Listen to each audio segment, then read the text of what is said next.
Tamaşadan bulundurur gönül, kıyla sana yarı halal olur, halal olur.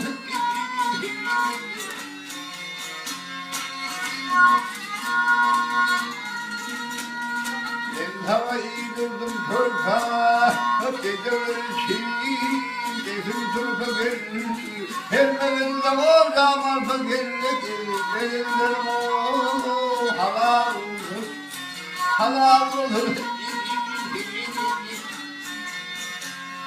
Halal olur,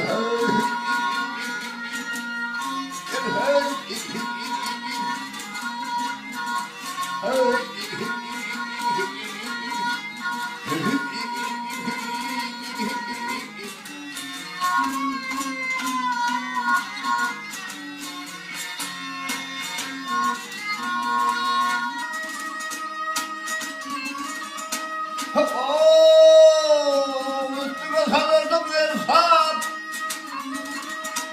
sinirlendim yağmur, yağmur, yağmurlara bu. Zulüm bak, kontrol var mı bak yağmur, edellerime halal olsun.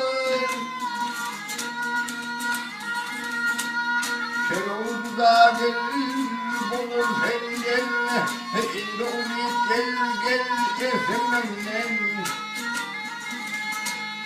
Kıymetleri bozdum senin edenlerime halal olur, halal olur, halal olur.